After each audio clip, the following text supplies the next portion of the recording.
Okay, तो class 10th का chapter 8 हम लेने वाले हैं यहाँ पे और इसका पूरा कंप्लीट वीडियो बनाने वाले हैं। ठीक है, तो शुरू करेंगे बेसिक से। सबसे पहले ये चैप्टर किसके बारे में, तो इस चैप्टर का नेम है आपका ट्रिग्नोमेट्री। तो आप ट्रिग्नोमेट्री में सबसे पहले आप क्या समझते हैं, क्या बेसिक जो आपको जरूरत है, तो सबसे पहले उसके लिए आपको ये जानना होगा कि ट्रिग्नोमेट्री में टोटल फंक्शंस कौन कौन से होते हैं। तो टोटल जो फंक्शंस होते हैं वो 6 फंक्शंस होते हैं। साइन फंक्शन, कोस फंक्शन, साइन कोस टेन, फिर साइन का उल्टा होता है कोसेक फंक्शन, फिर कोस का उल्टा होता है सेक फंक्शन और टेन का उल्टा होता है कोट फंक्शन। तो टोटल हमारे जो फंक्शंस है ट्रिग्नोमेट्री में वो 6 फंक्शंस है। अब 6 फंक्शंस की वैल्यू जो होती है या जिन्हें हम रेशियोज कहते हैं, अब इन हमें इनके रेशियो पता होना चाहिए। क्या पता होना चाहिए? इनके रेशियो। तो रेशियो पता लगाने के लिए हमें चलना पड़ेगा कि ट्रिग्नोमेट्रिक फंक्शन किस टाइप के ट्राइंगल्स में यूज होते हैं। तो ये जितने भी फंक्शंस है ये सारे ट्रिग्नोमेट्रिक फंक्शन लगते हैं राइट ट्राइंगल में। किसमें लगते हैं? राइट ट्राइंगल में। ठीक, अब ये जितने भी ट्रिग्नोमेट्रिक फंक्शन में लिखने वाला हूं वो सारे में एंगल सी से लिखने वाला हूं। एंगल सी, साइन सी, कोस सी, टेन सी, कोसेक सी, सेक सी और कॉट सी से। ठीक है, इनसे मैं सारे क्या लिखने वाला हूं? हाँ, आपका दिमाग क्या चल रहा है मेरे को पता है। चलिए, तो साइन सी से सबसे पहले अपन जितने भी मैंने फंक्शंस लिखे इनके जो भी रेशियोज होंगे उनको याद करने का एक ट्रिक है। तो उससे पहले आप इस डायग्राम में समझ लीजिए कि कौन कौन से जो डायग्राम की जितनी भी साइड से इनके किस नाम से इनको जाना जाता है। ठीक है, तो अगर ये राइट ट्राइंगल यहाँ पे बन रहा है तो राइट ट्राइंगल के जो सामने साइड है उसको जाना जाता है हाइपोटेनियस के नाम से, यानी कि एच। राइट एंगल के जो सीधी लगी हुई साइड इसको जाना जाता है परपेंडिकुलर के नाम से, यानी कि पी। और जो नीचे है वो बेस। तो जो हमारे रेशो बनेंगे, रेशो का मतलब पता है जैसे 1/2 होता है, 3/2 होता है, तो जो साइन होगा, साइन का रेशो किसके इक्वल होगा उसके लिए एक ट्रिक बनाई गई है। वो है पंडित बद्री प्रसाद हर हर बोले, जो हर एक टीचर यूज करता है अपने स्टूडेंट को सिखाने के लिए। तो सबसे पहले हम बात करते हैं साइन सी की। तो ये हो गया हमारा साइन का रेशियो P/H, परपेंडिकुलर और हाइपोटेनियस। कोस सी का जो रेशियो होगा वो हो जाएगा हमारा B/H, ये कोस का। ये लास्ट वाला टेन का P/B। अब जैसा कि मैंने आपको कहा था कि साइन का अपोजिट कौन होता है? कोसेक। तो रेशियो 20 का उल्टा कर दो, H/P। सेक किसका उल्टा होता है? कोस का। तो B/H/B। और लास्ट जो है कोट किसका उल्टा होता है? टेन का। तो यहां पे क्या कर देंगे? B/P। तो ये सारे हमारे रेशियो हो गए। ठीक, अब आपको ये बार बार याद नहीं रखना है, आपको यहाँ पे ये टेबल याद रखनी नहीं कि साइन का जो रेशियो होता है P/H, कोस का B/H, टेन का P/B। ये रेशियो अगर याद है इस पूरे चैप्टर में, और एक पाइथागोरस अगर याद है, कौन सी? Pythagoras theorem, PT short form में पाइथागोरस थ्योरम। अगर ये दो चीजें याद है तो 8.1 पूरी कंप्लीट हो जाती है।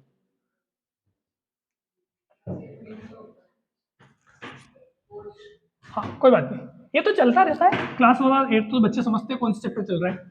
ठीक है, चलिए, तो अब अपन करने वाले इसका सबसे पहले क्वेश्चन नंबर 1। ठीक है, तो ready for the question number 1। Pause करना बेटा 2 मिनट। तो ये है हमारे पास सामने क्वेश्चन नंबर 1। क्वेश्चन पढ़ेंगे, डायग्राम बनाएंगे और उसके बाद साइन कोस के रेशियो फाइंड करेंगे। तो सबसे पहले in triangle ABC right angle at B. तो सबसे पहले हमने राइट ट्राइंगल बनाना है, ये बना दिया right triangle. Right angle at B का मतलब होता है कि 90 डिग्री पे जो 90 डिग्री जहां बन रहा है वहां पे आपको बी लिखना है। अब बचे हुआ है आपके ए यहाँ पे लिख सकते हैं और सी यहाँ पे। ये हो गया आपका राइट ट्राइंगल एबीसी। अब देखो ए बी का वैल्यू 24 है, ए बी कितना है? 24 cm। मैं cm नहीं लिख रहा हूँ। बीसी का वैल्यू कितना है? 7। तो बचा कौन? एच, क्योंकि 90 डिग्री के जो सामने साइड होती है उसे क्या कहते हैं? हाइपोटेनियस। अब हाइपोटेनियस नहीं है तो सबसे पहला हमारा काम यही होता है कि हमें तीनों साइड ट्राइंगल की निकालनी है। जैसे तीनों साइड निकलेगी तो हम सारे रेशियो निकाल सकते हैं। तो साइड अभी कितनी है? केवल 2। थर्ड साइड निकालने के लिए जैसा कि मैंने अभी आपको कहा था, आपको क्या पता होना चाहिए? Pythagoras theorem. तो using Pythagoras theorem in right triangle ABC. ABC में क्या यूज करेंगे? Pythagoras theorem. अब पाइथागोरस थ्योरम होती क्या है? एच का स्क्वायर इक्वल टू पी का स्क्वायर प्लस बी का स्क्वायर। अब वैल्यू रखते जाएंगे, सिंपल कुछ नहीं करेंगे, डायग्राम में देखते जाएंगे। परपेंडिकुलर देखो यहाँ पे परपेंडिकुलर, ये परपेंडिकुलर की वैल्यू कितनी होगी? 24 का स्क्वायर प्लस बेस, बेस कौन है? 7, 7 का स्क्वायर। 24 का स्क्वायर कितना होता है? I think 576। ठीक, प्लस 7 का स्क्वायर कितना होता है 49। अब इन दोनों को प्लस करेंगे तो H square equal to, plus करेंगे तो 9 और 6, यहाँ पे 5 आ जाएगा, 7 और 11 2 और 6 625। स्क्वायर अलग हटेगा तो इधर रूट लगेगा, तो एज इक्वल टू आ जाएगा अंडर रूट 625, और ये रूट से बाहर निकल के कितना आ जाएगा 25 सेंटीमीटर। मैं यहाँ पे लगा रहा हूँ सेंटीमीटर, ठीक है। अब हमसे पूछा क्या गया था साइन ए और कोस ए, तो सबसे पहले हम निकालेंगे साइन ए का रेशियो, तो अपने को ज्यादा दिमाग नहीं लगाना है। साइन ए देखो आपकी इस डायग्राम में ए कहां पे लिखा हुआ है टॉप पे। अब यहाँ पे बच्चे सबसे ज्यादा कंफ्यूज होते हैं, अगर मैं सी से पूछूं साइन का वैल्यू तो अलग होगा, और अगर मैं साइन का वैल्यू कहां से पूछूं ए से तो भी अलग होगा। अब इसका कारण क्या है, इसका कारण है कि जहां से एंगल है उसके सामने वाला परपेंडिकुलर होता है, तो एंगल अभी कहां पे, तो इसके सामने वाला परपेंडिकुलर कौन हुआ, और ये क्या हो गया बेस, हाइपोटेन्यूज चेंज नहीं होता है। तो साइन में सबसे पहले हम लिखेंगे होता क्या है पी बाय एच। अब डायग्राम में देखेंगे कि परपेंडिकुलर एक्चुअल में कौन है। अभी अगर मैं देखूं तो यहाँ पे परपेंडिकुलर की वैल्यू मैंने कितनी लिखी थी 24, बट मैं अभी कौन से एंगल पे हूं, तो अब परपेंडिकुलर कौन नहीं है 24 नहीं है, परपेंडिकुलर कौन है 7, हाइपोटेन्यूज अभी मैंने निकाला कितना 25। यार सेकंड पे चलते हैं, सेकंड पे हमें निकालना है कोस ए, तो कोस ए में क्या रेशियो होता है B by H, B upon H. अब वापस ए पे हूं, अगर मैं सी पे होता तो मेरा परपेंडिकुलर ये होता 24 और बेस 7 होता, लेकिन अभी मैं एंगल कौन सा है ए, तो ए पे होता है बी बाई एच, बट यहां पे बेस 7 नहीं है क्योंकि मैं एंगल किस पे हूं ए पे, तो ए के हिसाब से तो ये परपेंडिकुलर हुआ, तो ये क्या हुआ बेस, तो बेस कौन हो गया 24 अपॉन हाइपोटेन्यूज 25। अब आ जाइए साइन सी, तो साइन जो सी एंगल है वो तो सिंपल है, होता क्या है पी बाई एच ही होता है, होता तो पी बाई एच है, ठीक है। अब यहां पे सी है ना ये, तो इसके सामने वाला परपेंडिकुलर को कोई चेंजेस नहीं होगा, तो परपेंडिकुलर की वैल्यू कितनी होगी 24 और हाइपोटेन्यूज कितना निकाला था 25। अब देखो साइन ए से देखो वैल्यू है 7/25, साइन सी से देखो 24/25, दोनों अलग अलग वैल्यू से, ठीक है, क्योंकि एंगल चेंज हो रहा है। अब आते हैं अगले cos सी पे, cos सी इक्वल टू वही होता है बी बाई एच। अब डायग्राम में अगर अपन देखें बेस, बेस कौन है 7 और हाइपोटेन्यूज कितना है 25, तो ये होता है हमारा question number 1 complete. Thank you. इसके बाद अपन करते हैं क्वेश्चन नंबर 2, ये नोट कर लीजिए।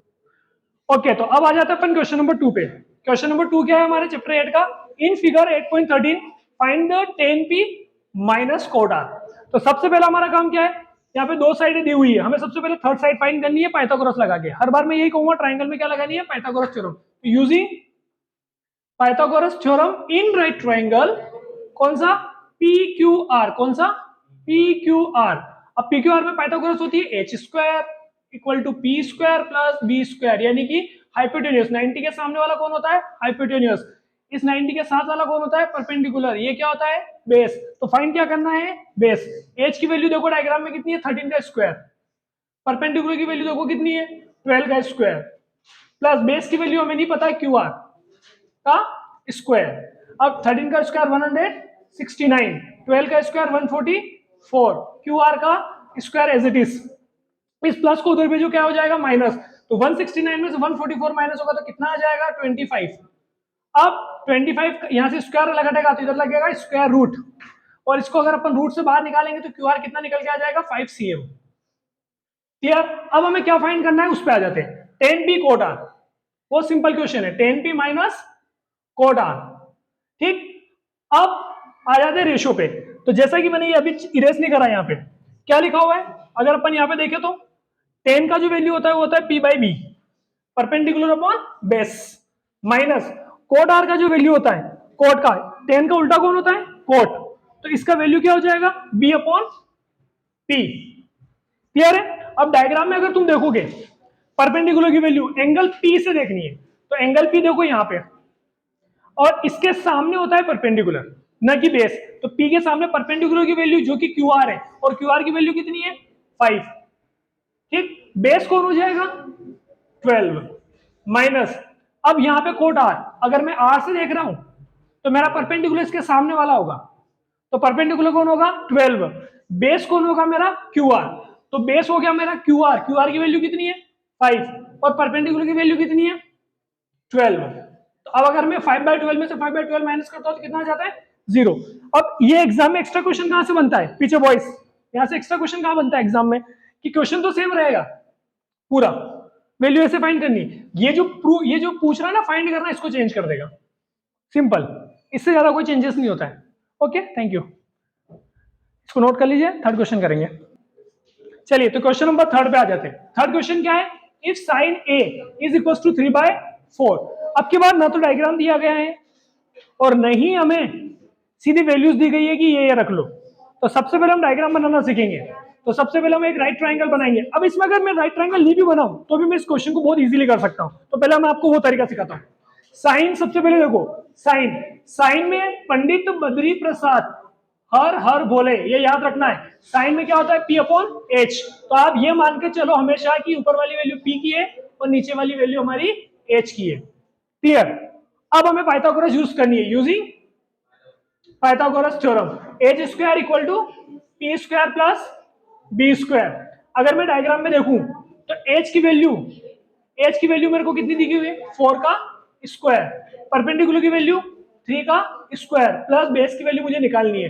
4 का स्क्वायर होता है 16, 3 का स्क्वायर होता है 9, प्लस करना नहीं रहा है तो माइनस का 9 इज इक्वल टू बी का स्क्वायर। इनको माइनस करा तो मेरे को मिलेगा 7, स्क्वायर लगाटा इधर क्या लग जाएगा स्क्वायर रूट, ये बेस की वैल्यू आ गई। क्लियर। अब मेरे पास P की वैल्यू है, H की वैल्यू है, बेस की वैल्यू है, मुझे किसकी निकालनी है cos A की, किसकी निकालनी है, और एंगल चेंज नहीं हुआ है तो cos की वैल्यू देखो, साइन cos की वैल्यू क्या होती है B/H। तो अगर मैं देखूं तो बेस का वैल्यू यहां पे मैंने अभी निकाला, कितना निकाला √7, और हाइपोटेन्यूज का वैल्यू कितना है 4। ये हो गया हमारा इसका आंसर। नेक्स्ट 10 पूछ रहा है, क्या पूछ रहा है 10A। तो 10A के लिए क्या करेंगे, 10 पे आ जाओ, ये रहा अपना 10 लास्ट में P/B। अब अगर यहाँ पे देखो परपेंडिकुलर की वैल्यू कितनी है 3 और बेस की वैल्यू अभी हमने निकाली कितनी √7। This is your answer. Okay pause the video please. Okay तो क्वेश्चन नंबर देखने वाले अपन फोर्थ। अब थर्ड और फोर्थ में केवल एक ही अंतर है कि जो थर्ड क्वेश्चन था उसमें इसके डिवाइड में दिया गया था, इसमें इसके डिवाइड में कुछ नहीं दिया गया है। तो हमें क्या करना है, ये 15 मल्टीप्लाई का कहां भेज देना है डिवाइड में। तो ये क्वेश्चन हमारा कैसा बन गया, जैसे क्वेश्चन नंबर हमारा थर्ड था। अब कोड की वैल्यू पे आ जाओ। कोड में क्या होता है base upon perpendicular, base upon perpendicular. तो किसकी वैल्यू फाइंड करनी है H। तो फॉर्मूला क्या होगा using Pythagoras theorem, using Pythagoras theorem क्या होता है H square equal to P square plus B square. H square is equal to perpendicular हो गया 15 का स्क्वायर प्लस बेस हो गया 8 का स्क्वायर। 15 का स्क्वायर कितना होता है 225, 8 का स्क्वायर कितना होता है 64। तो H स्क्वायर इक्वल टू 5 और 4 9, 6 और 2 8, 2 का 2। अब 289 किसका स्क्वायर होता है अपने को इतना पता होना चाहिए, ये 17 का स्क्वायर रूट होता है, मतलब ये 17 का स्क्वायर होता है कौन 289। अब हमें क्या निकालना है उस पर आ जाते हैं, क्योंकि हमारे पास P B और P तो ऑलरेडी दिए हुए थे और हमने H निकाल ही लिया है। अब निकालना है हमें साइन A। तो साइन A में देखो एंगल चेंज नहीं हुआ है ना, अभी भी A है और यहाँ पे भी क्या है A, तो हमें टेंशन लेने की जरूरत नहीं, सीधा ऐसे ही करना है। साइन, साइन में क्या होता है P/H। अब परपेंडिकुलर की जो वैल्यू है फटाफट देख लो, यहाँ पे परपेंडिकुलर वैल्यू कितनी है 15 और H की वैल्यू कितनी निकाली थी आपने 17। ये आ गया इसका आंसर। सेक का आंसर निकालते हैं। सेक में देखो ये होता है H/B। तो हाइपोटेन्यूज अभी हमने कितना निकाला 17 और बेस हमें कितना दिया हुआ है 8। ये हो गया हमारे इन दोनों के आंसर्स। ओके वीडियो बंद कर दीजिए, ये हर बार मेरे को एडिट करना